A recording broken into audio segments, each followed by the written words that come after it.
of footage a few weeks ago where Africans were sent from Greece, and they put them on the ocean with life jackets and chased them away.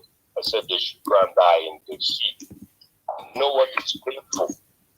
None of these things, even your brother, your cousin, Mr. Malema, he doesn't talk about it. And no African leader says anything. So I get very irritable when people are tweeting things that don't have any impact on our people. But we have a lot of work to do. President Buhari, on Nigeria's 60th anniversary, he said this. He said there's no reason why the price of the pump price of petrol in Nigeria should be cheaper than in Saudi Arabia.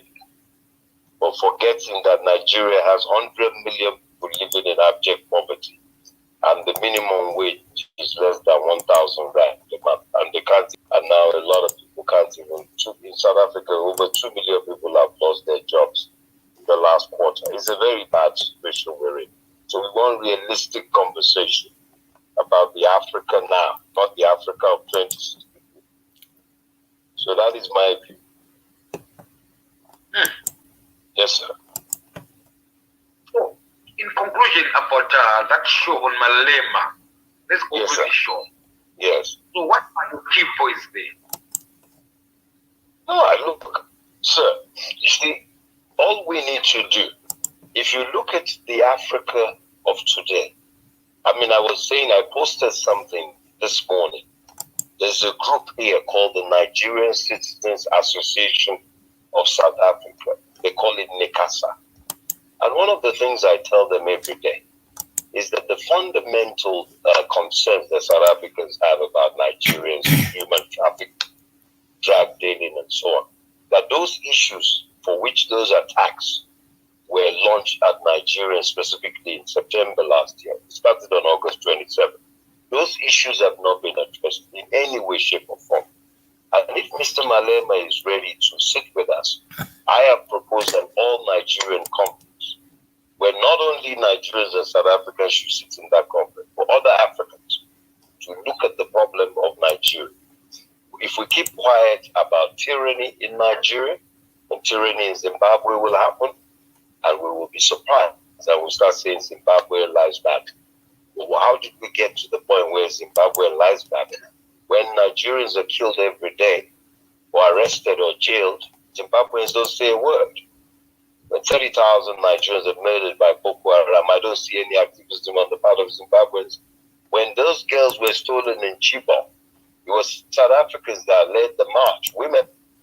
And I had to join them in 2014 to go to the Nigerian consulate. So my view is simple. Any politician that tweets with the regularity of the likes of Donald Trump, Malema, and so on, they must come to the shop floor and start looking at issues that affect the people that they say they love their country so much. If they're missing, we will not take them seriously. That's how we relate. We're not excited about tweets. Even Twitter is not owned by a black man. Isn't that an irony? Twitter is not owned by a black man, but Ngozi Okonjo-Iweala is excited she's sitting on the board of Twitter. Isn't that sad? Mm-hmm. Yeah. So we need to reimagine ourselves. If a Nigerian is a refugee in South Africa, when we have 2 million barrels of oil a day, it is a disgrace. If Zimbabweans are running away from their country after 40 years of independence, 50 years after Lancaster, it is a tragedy. It is a tragedy. I think Lancaster was in 1980 or something. So we have to begin to ask critical questions of ourselves. If the AU does not adopt a single language, whether it's Shona and Bebele, Igbo, Yoruba, Wolof, they're using Portuguese, they're using English and French and Arabic. The only African language they're using there is only significant in one region, which is Swahili, maybe parts of the DRC. So when you go to the AU, you cannot communicate with anybody in an African language unless you speak Swahili. And then people tell us Africa 63.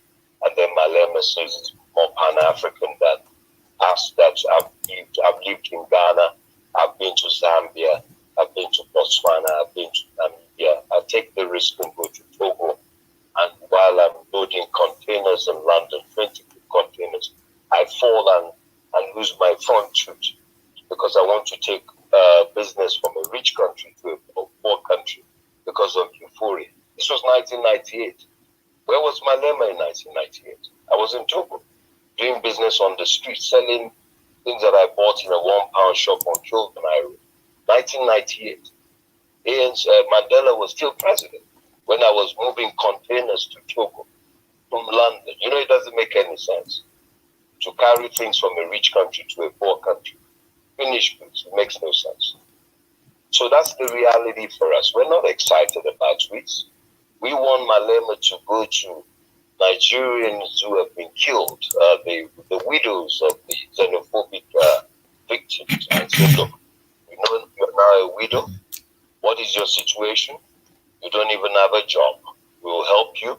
We have 44 members of parliament. If each one gives you 20 rand a month, you will have about 1,000.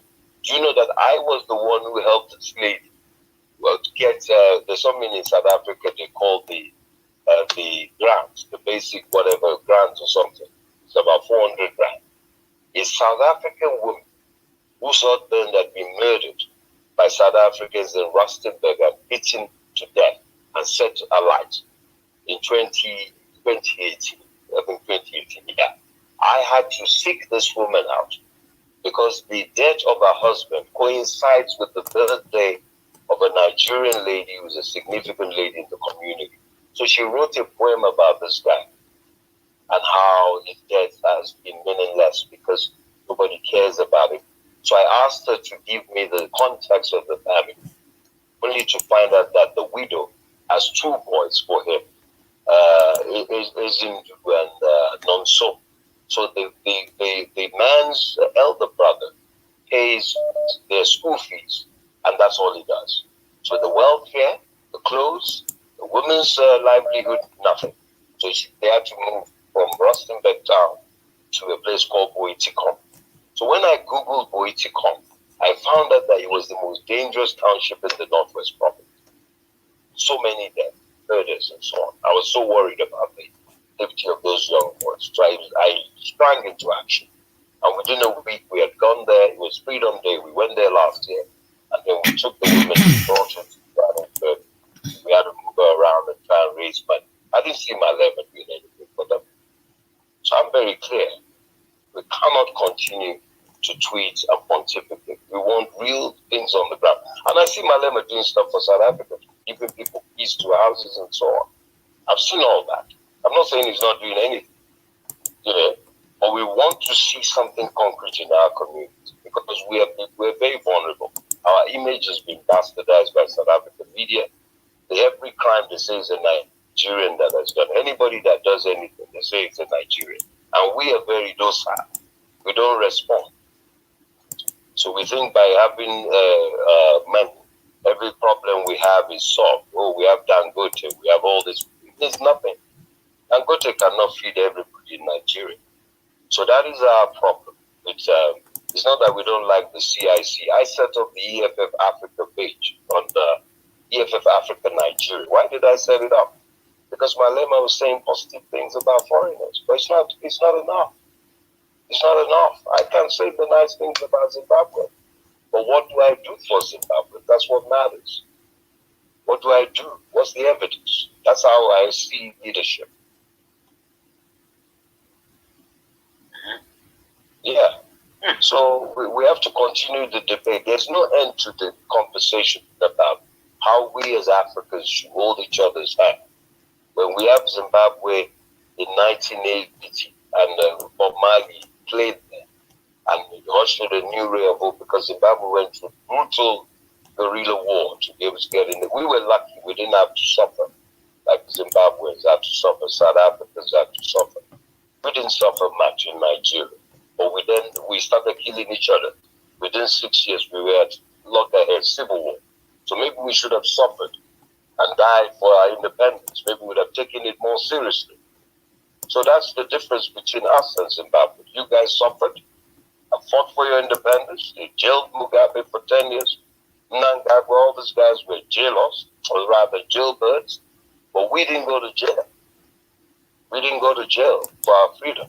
So we messed it up. So today Nigeria is almost like a failed state. You can't plan there. You can't plan. That's why people have to commit crime, because to survive is so hard. It's so difficult. People have to become fortunate for no reason, because it's so difficult. Can you imagine a country with so much oil, billions of dollars in a year, and the presidential fleet is 14 private jets? What do we need 14 private jets for? Even some airlines, Rwanda Air doesn't have 14 jets. That is the tragedy of the black man. So we are not moving forward, sir. We're not moving forward. Africa is more doomed now than ever. We're doomed because the population is increasing. There's no education, no jobs. We import phones, we import cars, we import everything we use. We import watches. We're in this serious crisis. That's why Trump said Africa is a shithole. People said, oh no, he's talking rubbish. What do? People are still dying to go to America. They're filling forms every day. They want to run away. Our friends here have run to Canada. Canada is the new place, grabbing all our human capital. How can we allow people who are so educated to run and become slaves in Canada? 21st century. That's the tragedy of Africa. We're finished. So that's my take. My brother, but if you listen, I just checked Malema's Twitter. Nigeria had independence celebrations. Malema was saying, we are. Like we. Right? I'll just share with you the Twitter here. Just a second. That's what his Twitter recently. Who cares what Malema says? I'm asking you, who cares about him? I've just told you what we're suffering in our community. You're telling me about one individual. Let me give you a simple logic, sir, so that we don't talk about individuals again. I want to talk to you about this. Right now, I have a partner of mine who's a Zimbabwean. And since June, we've been producing content together on Africa through Zoom. It took a Zimbabwean lady to come and save me from the embarrassment of having the intellect that I have and not being able to have a media platform where I can reach out to Africans of value, wherever they are. Because that's what we wanted to do. When I left Kai FM about 2 years ago, in fact, last year we wanted to do something with a company called Stage on Page. A billion Africans, our stories are not told. We get excited when they show us on BBC or Inside Africa. Once they show an African on CNN Inside Africa, you become an instant celebrity, but on a global platform owned by Americans. That is a tragedy. And every country, there's ZBC in Zimbabwe, there's KTV in Kenya, there's SABC here, there's Nigerian Television Authority in Nigeria, there's Ghana TV, or whatever they call it in Ghana. All of them cannot come together and even resemble multi-choice. We're a disgrace. So when you're telling me about what that man is tweeting, how does that help a Nigerian who goes to Madagascar and they beat the hell out of them, black and blue, and they have to renew their refugee papers every single month? They have to go back there. How does that tweet help us? How does it reduce the poverty level of those Somalis or Bangladeshis who have been told that unless they have permanent residency, they can no longer do business in the township? Because those people are Nigerians as well. And they say that what the population of the world is about 6-7 billion. Nigeria's population will be 400 million in 2050. So what's the difference of 400 million and a billion? Not much. Because you can get to a billion. Nigeria can get to China and India. So if Nigerians are treated like animals in this country, and they're denied their papers even when they're genuine, just because they're Nigerian, I want to see Malema start from Home Affairs on Monday. That's where he should be.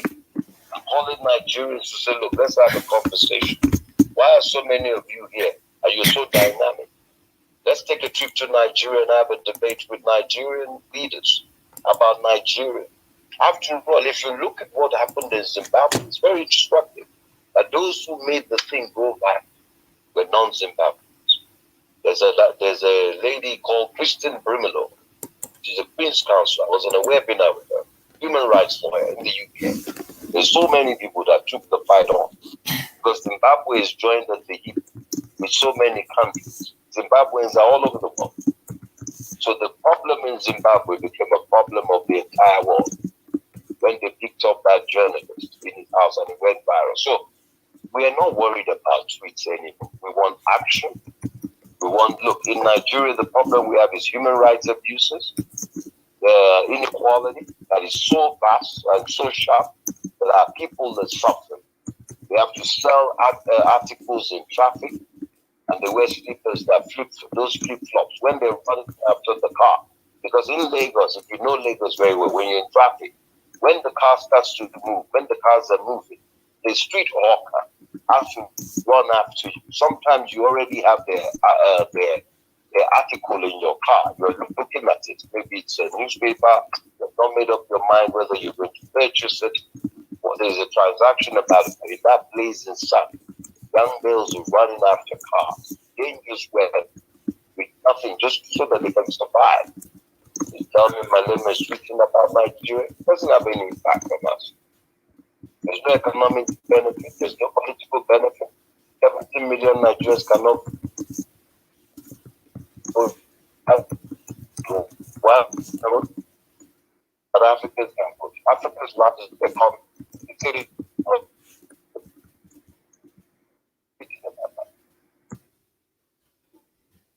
My brother, Mr. Mawe, can you please share with him the Twitter from Grace Malema? No, yeah, he knows already about the Twitter. He's saying that he knows about the Twitter.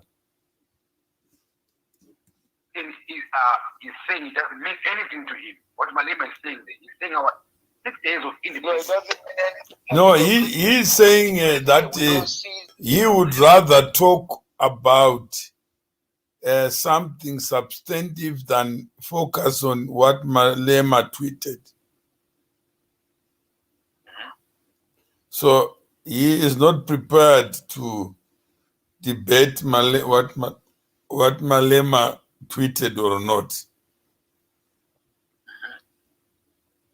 Interested in Malema's tweets. We're not. Sir, with all due respect, right? I know Malema's history. I've been here since 2001. So I'm the public consciousness, I believe it about just the one. Because it was you did that. Yeah, because I think it was 2007. Look, when he said, you know, if you look at the internal politics of it, it's so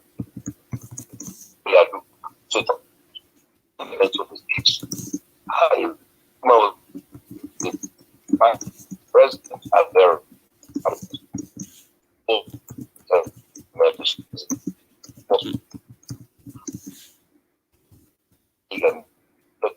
waiting, make sure now people who are much older, the same problems, the same time. It's like Parliament and so on.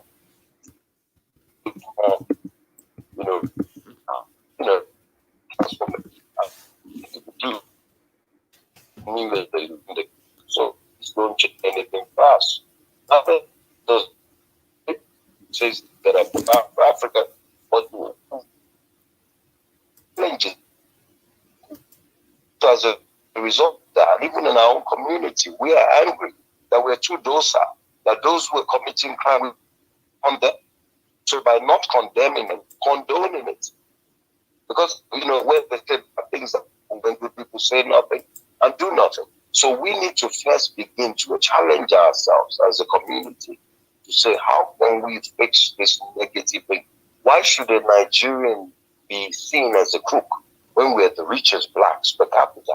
There's a person that is richer than Nigerians per capita.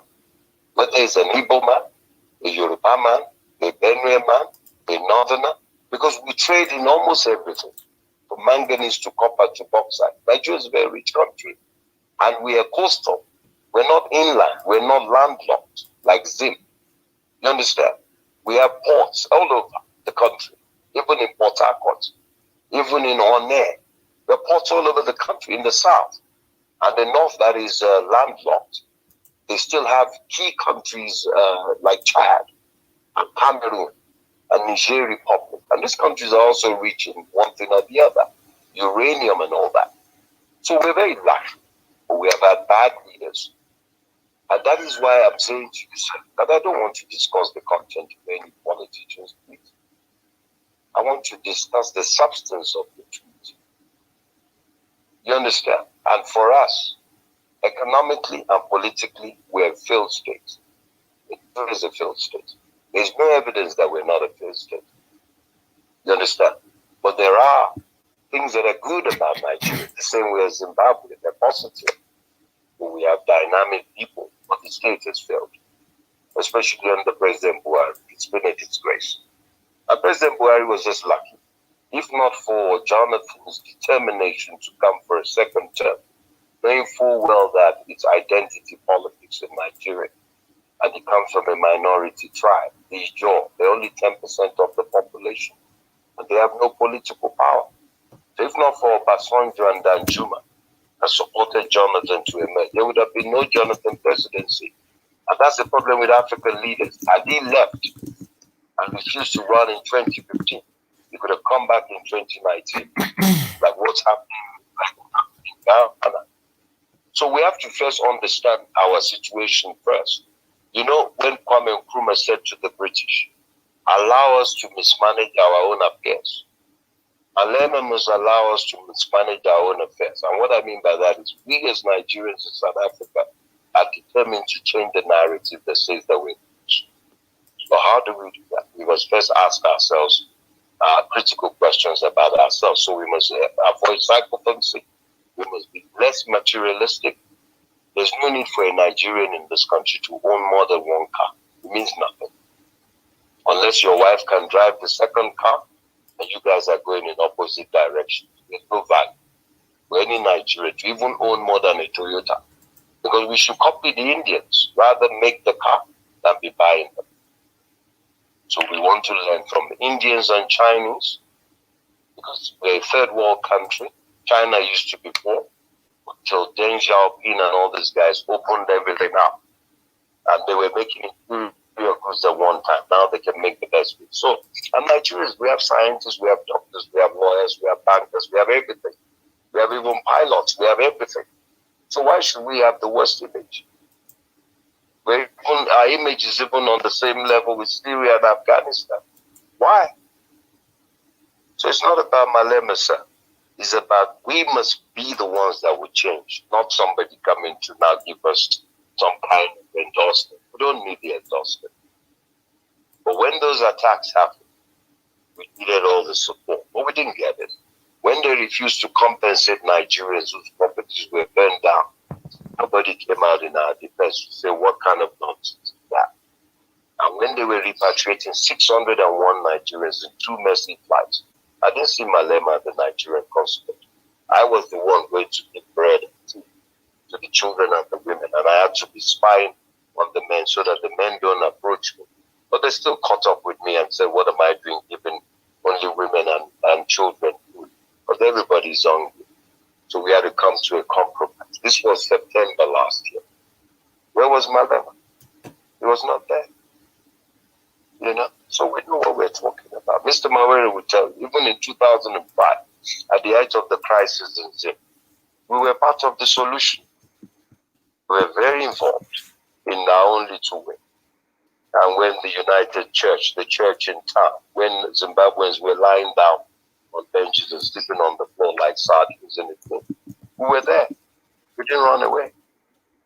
So we are part of the solution, not the problem. And we're not ready to listen to politicians anymore. They don't have any solution. They have no solution. It's us that are going to fix the problem. Civil society, technocrats, and thought leaders. The politicians have not helped.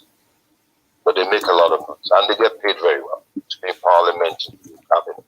We're not interested. My brother, Yes, sir. well, I hear my brother, and if I look at Julius Malema, he's saying I have a solution for Africa. He doesn't And you have are it. Not even in my hand. He doesn't, sir. You know why I'm telling you that he doesn't have it? Look, sir, let me tell you what happened recently. There was a video that went viral, right? That's how the hashtag Nigerians Must Fall started. It was about 3-4 months ago. A video, 5 Nigerian boys in Durban. There was a naked young South African, a lady of the night maybe, she was dancing. The video went viral. And they said, hashtag Nigerians Must Fall. Then there's another hashtag, put South Africans first. And then there was a march to the Nigerian High Commission. And they said that we must go. Then they joined Zimbabwe into the matter. Now, as far as we're concerned, these are very scary things that happen. But we have not seen. There should be a deliberate effort on the part of Mr. Julius Malema to invite us as Nigerians. Many of us have permanent residency. Some of us are naturalized. He should invite us. That as the EFF, they're concerned. Because they have this Pan-African vision, that they are concerned. When anything affects one, it affects all of us. When they hear hashtag Nigerians Must Fall, by now the EFF, the same way they jump up and down when Clicks was complaining about the adverts, about women's hair, black women, they jumped up and down. Everybody saw them. The same way they did for George Floyd. They went and knelt down somewhere. No, sir. No, sir. Look, I was born in 1966, not 1996. I finished my university in 1988. I could have finished in 1986. I missed 1 year in secondary school, and I did lower form. You know, lower 6. I didn't do upper 6. So I spent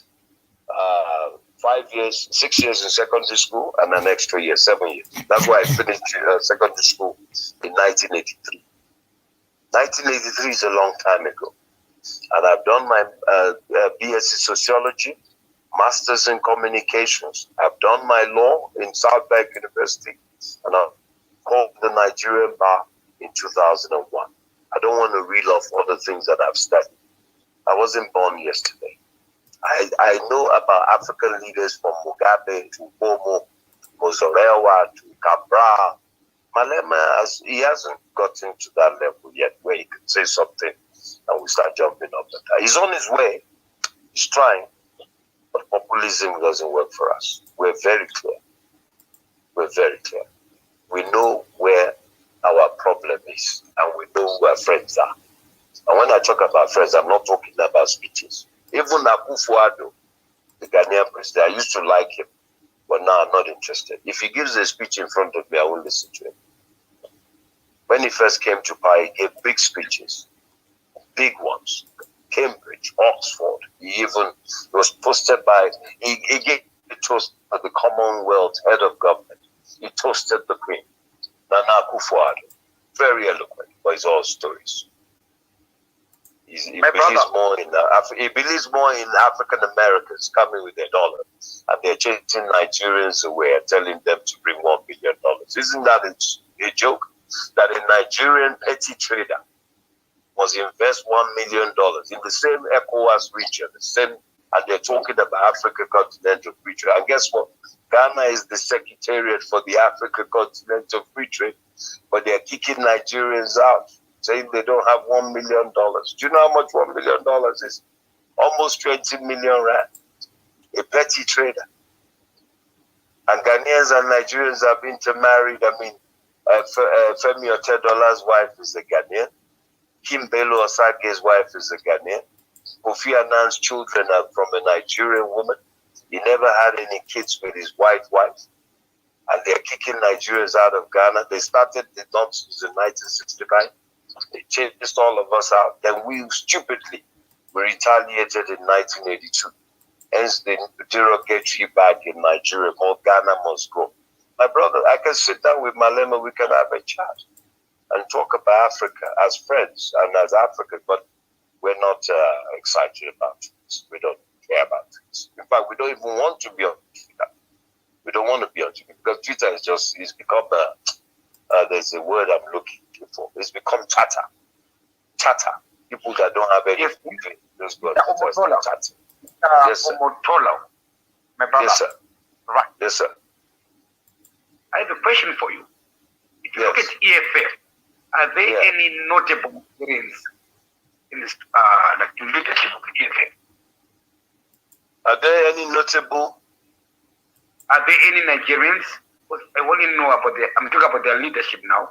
The leadership of EFF. Okay, well, let me tell you this. I've done some research. People tell me, oh well, there's some Nigerians in EFF. Let me tell you, the important Nigerians are not even in the party. I was in the ANC before, and I'm leaning towards EFF. That's why I'm having this conversation.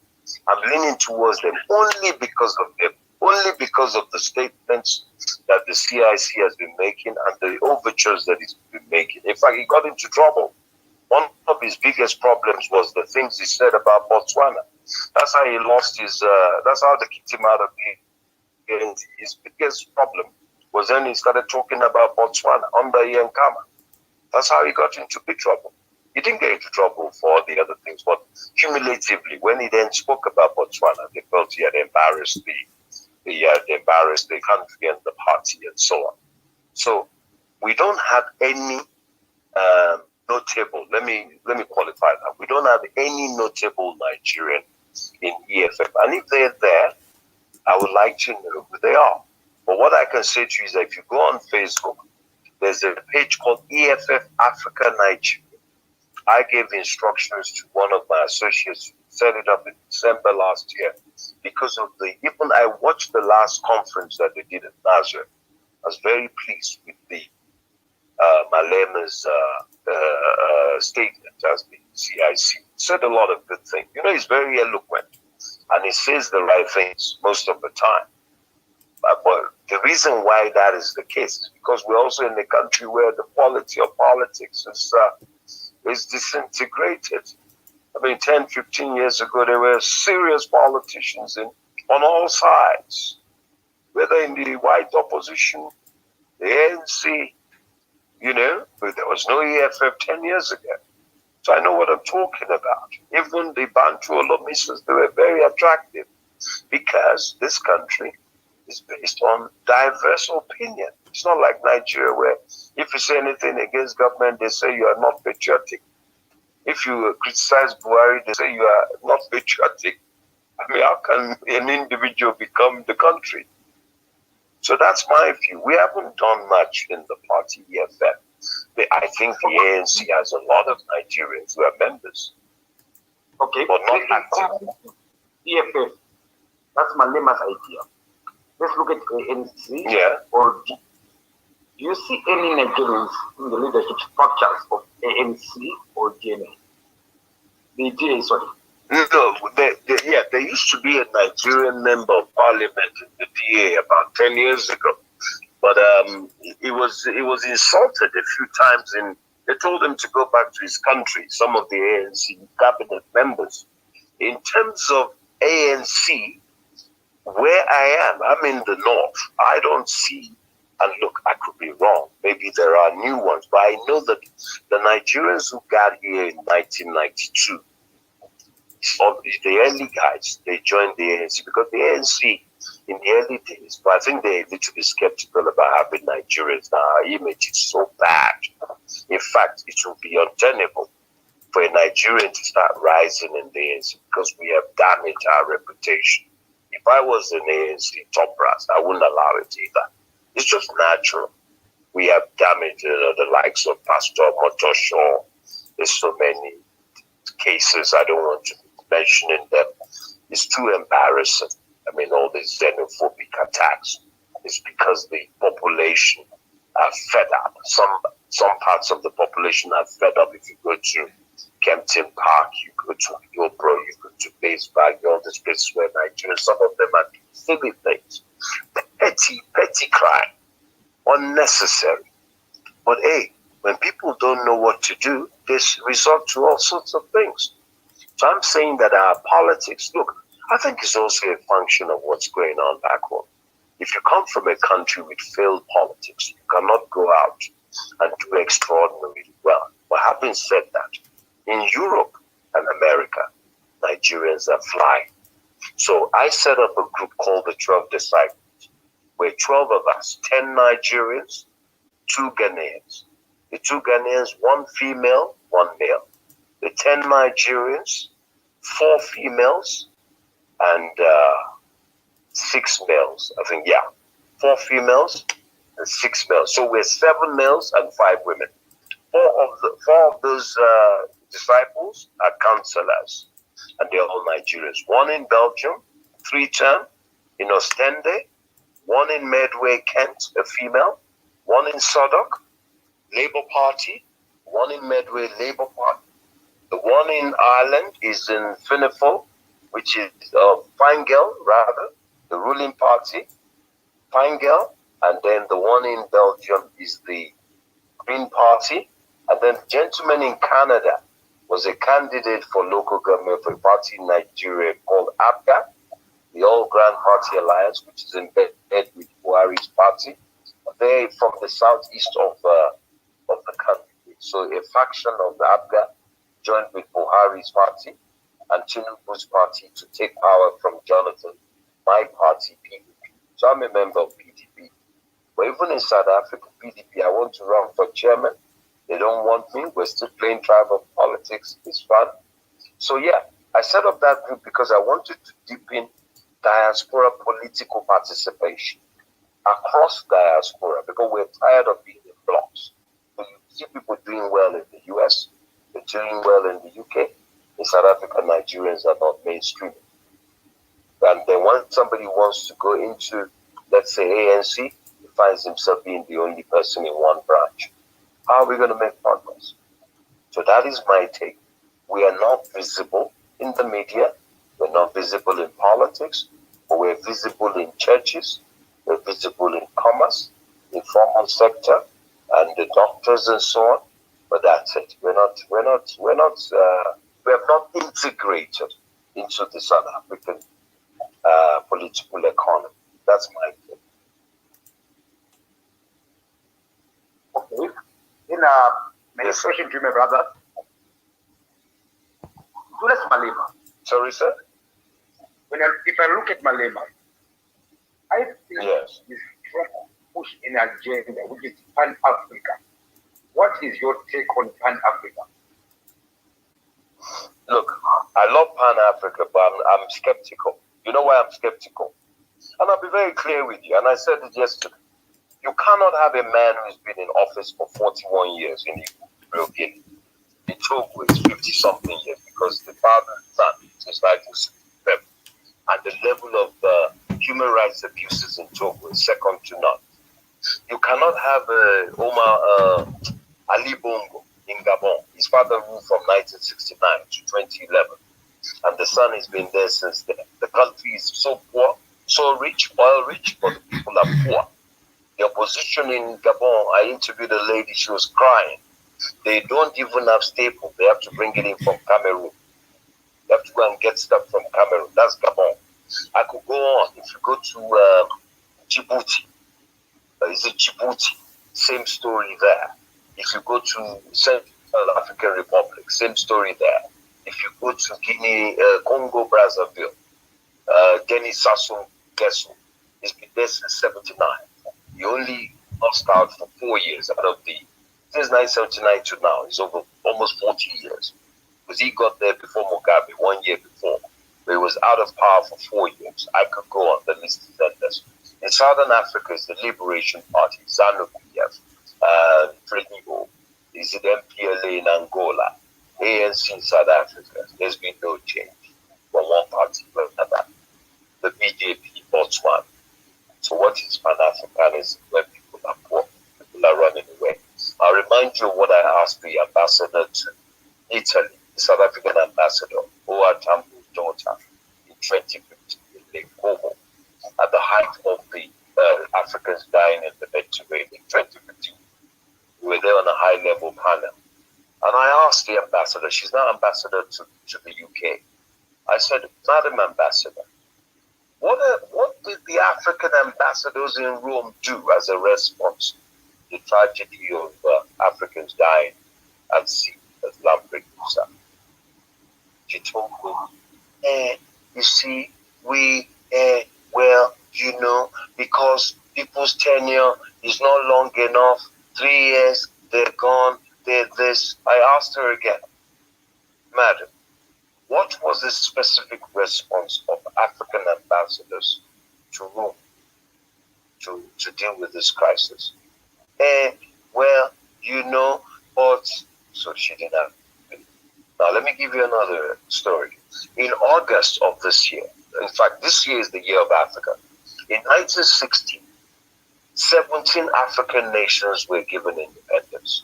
So the total came to 26 because Ghana, Sudan, and so on, Algeria, they had independence before 1960. So 17 African nations they got their independence in 1960. Gabon, Nigeria, Somalia, and so on, Cameroon. Now, this year is 60 years of independence of all those countries. Last month, we decided, in August, to mark the 8 countries in Women's Month that turned 60. Gabon, Niger, Cote d'Ivoire. We invited all the ambassadors of all those countries and the Ethiopian ambassador. We had interviewed him 2 weeks before on July 20 about the problems in Ethiopia, the Oromo, and the killing of a guy called Achalu Desa, the big Oromo musician who was killed in Addis Ababa. Anyhow, and we're talking about the Nile and Egypt wanting to go to war with Ethiopia, Sudan, and all of that. So we packed that aside. For this event, we invited all the ambassadors. All of them are French people. Every single one of them. Not one of them came. But we're very lucky that we had done an event with the Ivorians about 3 years ago. So the Minister of Culture came. His name is Angama Calixte. I was so happy. So what did you hear the defect of the Benin man not coming and so on? I had to reach out to a Senegalese lady in Paris who then nominated 2 people. Dr. Laurence Ndong, who is an opposition figure. She's an author and so on about Gabon. She loves the country so much. And then a guy who's the head of the Africa desk for Internet Without Borders, Mr. Abdul Karim Yakub Udungu. He's from Chad. He had scathing attack on his country. Both of them were very angry with their country. 60 years, my dear brother. 60 years of failure. So that is what I'm saying. Pan-Africanism has a lot of value, but currently, some of these African leaders who are not Pan-Africanists, they have to be asked to retire. I can send you my interview with President Obasanjo. The question I posed to President Obasanjo in 2017 May when I interviewed him was simple.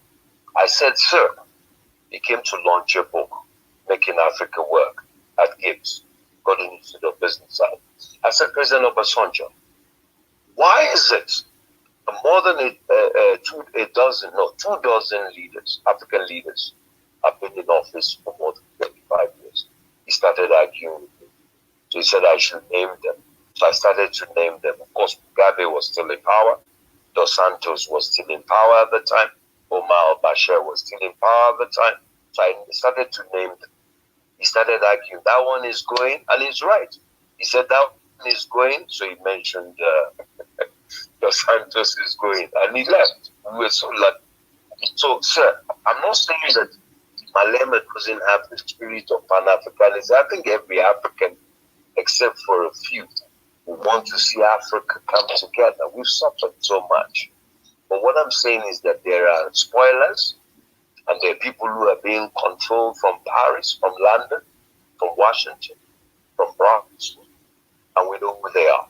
So until those guys either die or they're persuaded to, there'll be no progress. We'll just be, when they say, Ogaya, move your car forward.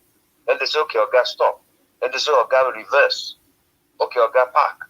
That's what we're doing in Africa. Go forward. Okay, stop. Yeah, reverse. Okay, park.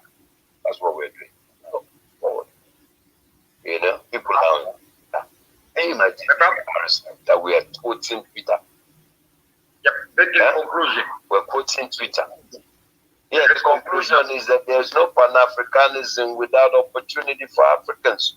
We should fight for things like justice and equality.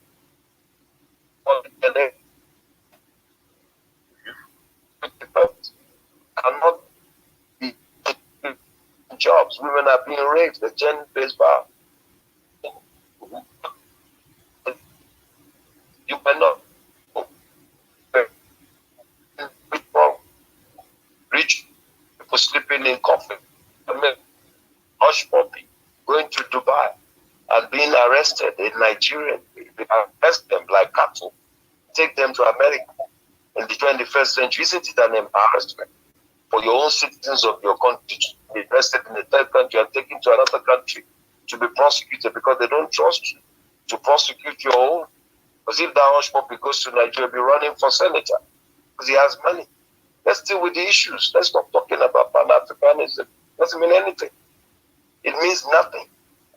It meant something when we're fighting against colonialism, when they set up the OAU and we're in bondage and we're slaves.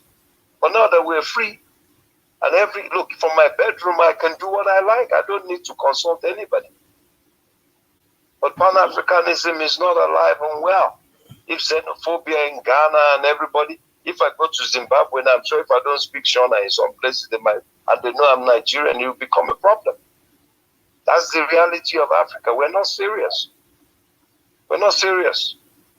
We like slogans. Globalization, Africa continental free trade area, this and that is all stories. Borderless Africa is all stories. Because the people saying it don't mean it. If they mean it, when there's xenophobia, you see the AUJ will be here in 1 hour. Just get in his jet and say, what's going on here? Why are we having this? This is going to damage our relation with other countries. We're trying to pull you together. Like what I'm trying to do in the Nigerian community, I said we cannot afford to be tribalistic. My wife is Igbo. I grew up in the north. Why should I be? My wife goes somewhere they're talking about Yoruba stuff. 21st century. Who cares whether I'm Yoruba? My passport does not tell which tribe I am. It just says where I'm born. Ijebuode, like Harare or Toronto. It doesn't say Shona. Does your passport have Shona in the belly on it? I've seen a South African passport with Zulu or Beti on it. But we're still thinking like in and we're thinking in Zulu and Ijebu and Yoruba and Hausa. That's why I'm saying Pan-Africanism would not work. It's a joke. Its time is over. You can talk about it. It's sexy. It's like Valentine. Doesn't mean anything. It's 1 day, 1 hour, max, dinner. People crush, they run up and down to buy flour, everything. The next day, they start shouting at the same woman that they bought flour for the day before. Let's stop all this nonsense and focus on the real thing. Security, human security, human trafficking, we reduce it, rape, treating women like slaves. Men all over. You're not even talking the fact that 55 men are leaders of Africa, even the Development Bank, the Exim Bank, the AU, everywhere. It's all men. Men Bina. We have Bina, not where Bina, men Bina. Even on this conversation we're having, where are the women? Where are they? So, what are we talking about? You watch CNN, all the anchors, Wu Blitzer, all these people, they are men. Anderson Cooper, the brother of the New York, whatever. Mr. I don't know, Cuomo, all of them, men. Even, what's that guy's name? Richard Quest. They bring Kamala Harris, everybody's throwing parties. America, and they say it's the land of the break. So we're not interested in all this status quo. We are going to disrupt. The Africa we want is where an African child, whether he's from Yamoussoukro or Bujumbura, doesn't have to be going to America. After they took his grandparents, ancestors as slaves like sardines and shipped them through the 400 years ago, we're still going back again to get more dose. And then we see George Floyd. They shoot black people. That's what we should be angry about. Why are people going to America? Why are we watching CNN and BBC? And when you want to get BBC, is the issue that where black people are killing for and they will think you got to speak. But the normal run of it, they won't only up the nation. Not so I'm just nothing against them, but and I like it. I will read this. Nothing. I think go to read about Lula's for what? Very much for sharing your side of the story about the Malema EFF. I can see you are still saying I disagree with Julius Malema. I named and help our people get papers. That's what we're interested in. We have invested so much in this country. We have doctors, 5,000 Nigerian.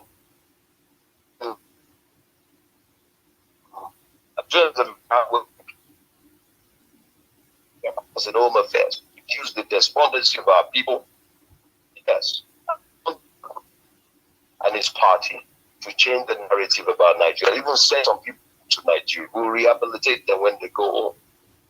But not to be treated. So thank you very much, my brother, and I hope to engage with you again, and hopefully soon. No, we must do this as a, we must do this as a series. It's a constant conversation. Africanism will only work when we tell each other the truth. It's like husband and wife. I have to be honest.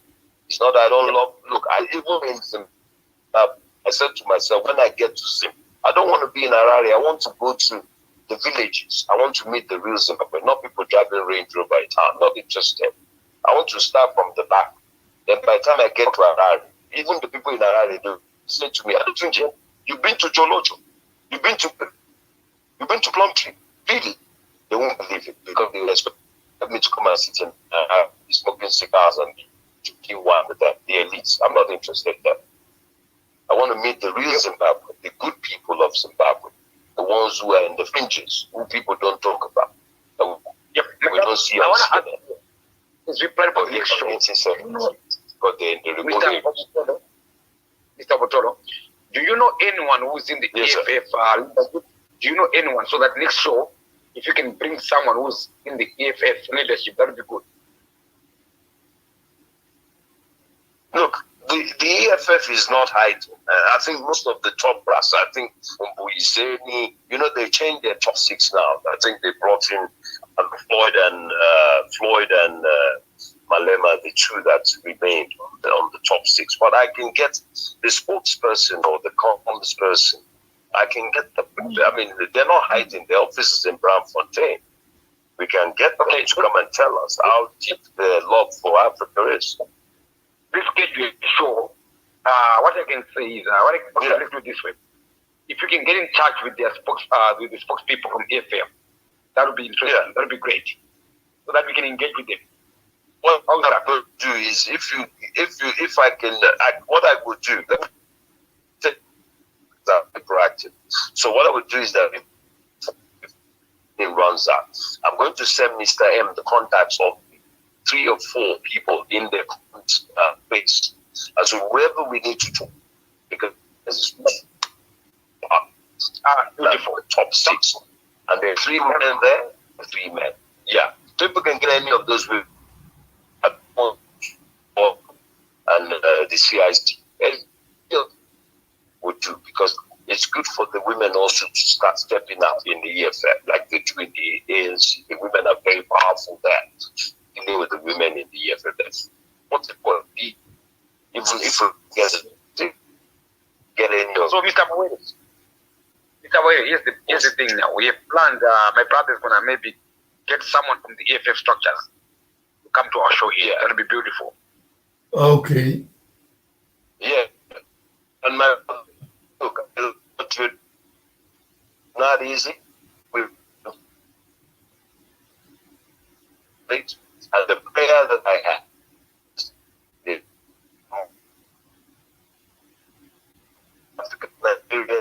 that you do business all the time. Let's do business between Zimbabwe and Nigeria. Let's do business between Botswana and Nigeria, Angola and Nigeria, because that's really what Pan-Africanism is about. not just to be doing business with fights. Suppose they find they get angry with us.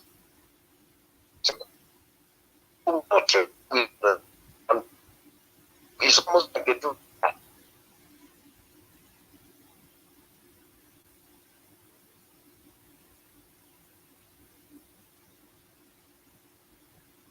Okay, Mr. Mwen. Oh, what I'm going to do next talk is we're going to engage with the EFF League of Instructors. We're going to have someone from EFF. Perfect. Sir, let's continue to disturb and motivate. Sir, thank you so much for your leadership and for bringing Mr. Bashimba to, to ask probing questions about why we have this position. We love Africa so much. We don't discriminate. In fact, I want to do my next event.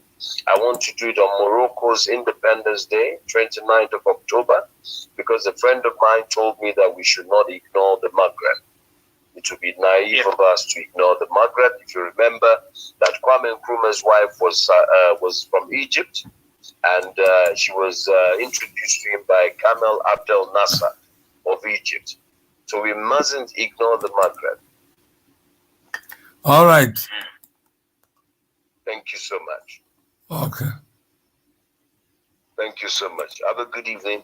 All the best. You're welcome. God bless Africa. God bless Africa. Please, God bless you guys. Thank you so much.